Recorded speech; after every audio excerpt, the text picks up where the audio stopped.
සුබ දවසක් මගේ යාළුවනේ. මම මේ අද ඉන්නේ විශේෂ තැනක. ඔයාලට පේනවා ඇති ලස්සන ඔයක් ගලාගෙන යනවා. පෙලක් අය දන්නේ නැති, පෙලක් අය නොදන්නේ නැති. මේ තියෙන්නේ බෙලිහුල්. බෙලිහුල් ඔයේ පාලමුඩ තමයි මම මේ ඉන්නේ. අද යන්නේ හිතන් ඉන්නේ පහන් තුඩාවට. පහන් තුඩාවට යන්න කලින් අනිවාර්යයෙන්ම මේ බෙලිහුල් ඔය පාලම ගාවට එන්න වෙනවා.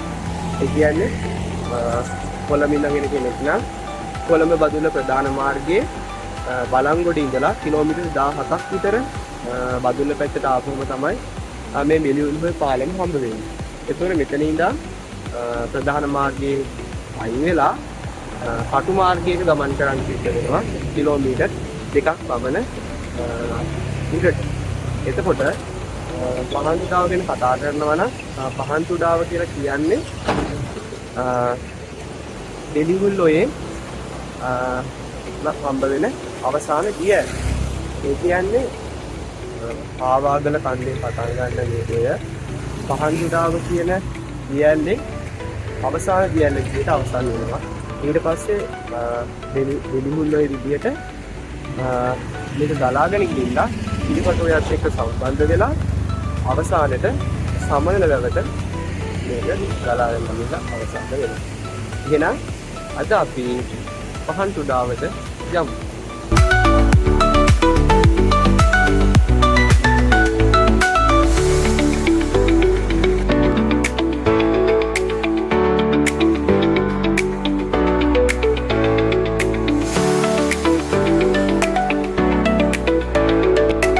දැන් අපි ගමන පටන් ගන්න යන්නේ ඔය උඩට පේන්න තියෙන පාරෙන්. යාළුවනේ පහන් තුඩාව ගමනට මාත් එක්ක මගේ කැම්පස් එකේ යාළුවෝ ටික එකතු වෙනවා. එතකොට මේ ඉස්සරහින් ඉන්නේ සංගීත් හපුතලේ. ඊට පස්සේ මේ ඉන්නේ දුෂ්මන්ත ගලේවල. ඊට පස්සේ මේ ඉන්නේ අපි අභිෂේක් ගාල්ලේ. අපි කට්ටිය තමයි අද පහන් තුඩාවට යන්නේ. එහෙනම් අපි බලමු පහන් තුඩාවට ගිහිල්ලා කොයි වගේද. අපි හැමෝටම අලුත් එක්ස්පීරියන්ස් ගන්න. අපි කවුරුත් ගිහිල්ලා නැහැ. අපි මේ කට්ටියම පළවෙනි වතාවට තමයි පහන් තුඩාවට යන්නේ. අපි බලමු කොයි වගේද පහන් තුඩාව කියලා.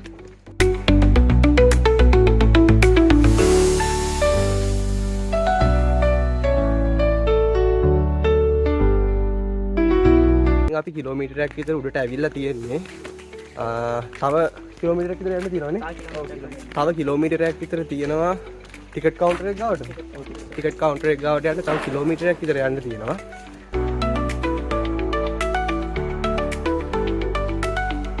හරි යාළුවනේ, දැන් අපි ඇවිල්ලා තියෙන්නේ පහන් තුඩාවට යන්න ඕන පාරට. මෙතනදී පාර දිග උඩට ආපුවම ඔයාලට බලා ගන්න පුළුවන් තුම්මං හන්දියක් හම්බ වෙනවා. තුම්මං හන්දියෙන් වම් පැත්තේ පාරේ තමයි යන්න ඕනේ. ඔයාලට පේන්න තියෙනවා මෙන්න මේ තියෙන්නේ හාගල කන්ද. හාගල කන්ද පැත්තට තමයි පහන් තුඩාවට යද්දී යන්නේ. එහෙනම් අපි ගිහිල්ලා බලමු.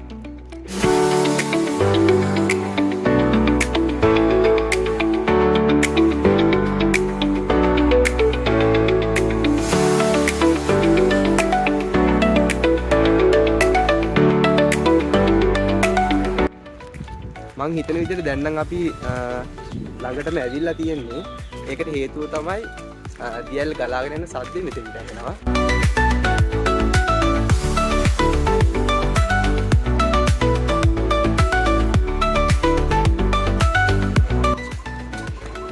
අපි දැන් ගමනාන්තයටම ආවා. මෙතන තමයි පහන් තුඩාවට යන්න ප්‍රවේශ පත්‍ර ගන්න ඕනේ.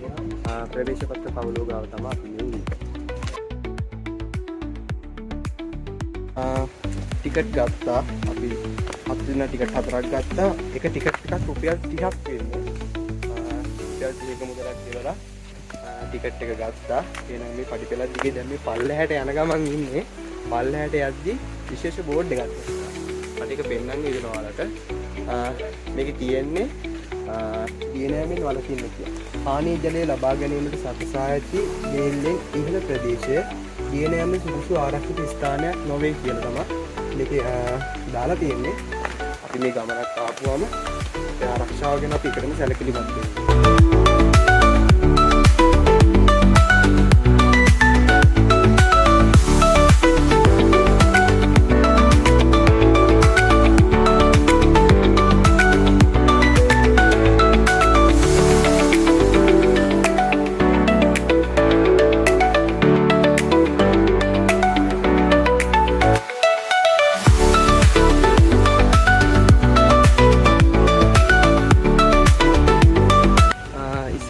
ඔයාලට කිව්වා මේ අපිට හම්බ වෙන අවසාන ඇල්ල දියැල්ල තමයි මේ පහන්තුඩාව කියන්නේ කියලා.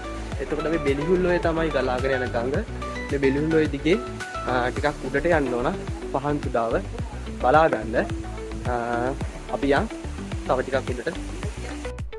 අද ඔය බොර පාටයි ඊයේ මෙහෙට වැස්ස නිසා තමයි මෙහෙම වෙලා තියෙන්නේ.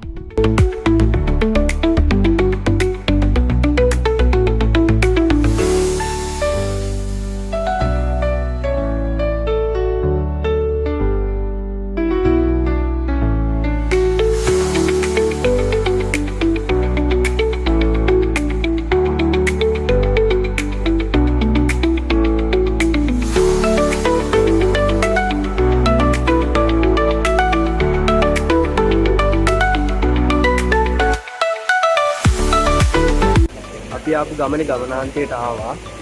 දැන් මම ඉන්නේ මේ පහන්තුඩාවේ. මට ඇස්වලට තේන මාන්නේ තමයි පහන්තුඩාව තියෙන්නේ. පහන්තුඩාව ළඟට යන්න කලින් වල් පෙරටි අර කඹයක් තියෙනවා. කඹේ දිගේ උඩට ගිහිල්ලා තමයි පහන්තුඩාව බලන්න යන්න ඕනේ. ලස්සන view එකක් දැක ගන්න පුළුවන්.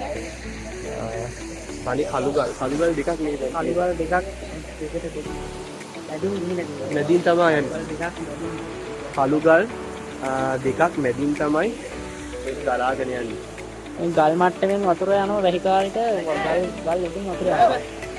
විශේෂයෙන් අපිට කැම්පස් එකකින් අවධාරණය කරනවා වැහි කාලෙට මේව බලන්න යන්නත් එපා කියලා. වැහි කාලෙදි හිතා ගන්න බැරි විදිහට මේක ජල මට්ටම ඉහළ යනවා කියලා කියනවා. ගොඩක් අනුකූලදායකයි කියලා කියනවා මේව බලන්න මේක වැහි කාලේ. දැන් නම් මේ පායන කාලේ නිසා වතුර ගොඩාක් අඩුයි.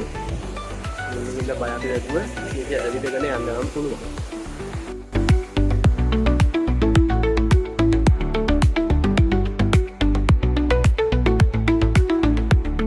ගමනාන්තයට ඇවිල්ලා තියෙන්නේ. මේක තමයි පහන්තුඩාව කියලා කියන්නේ. මෙතන බලද්දි පහනක් විදියට තමයි පේන්නේ. මෙතන. එතකොට මම වත් දෙන්නන්න වතුර ගලාගෙන යන තැන පේනවා. එතන නිකන් හඳක කුඩක් වගේ.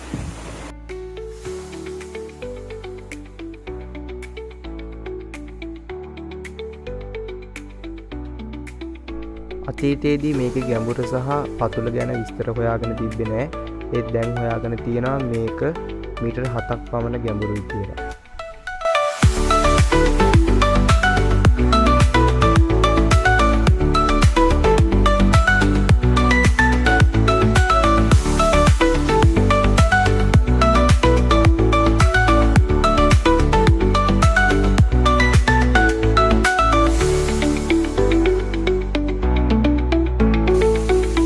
මගේ යාළුවනේ අද දවසේ අපේ පහන්තුඩාවේ ගමන මෙතනින් නිමා කරන්න යන්නේ. අවසානයේ අපි නාන්න තැනකට ආවා. මේ බෙලිහුල්ලෝයේ ටිකක් යකට වෙන්න තියෙනවා නාන්න තැනක්. යාළුවෝ ටිකක් එක්ක ඉතින් නාලා අද දවසේ ගමන අපි මෙතනින් නිමා කරා.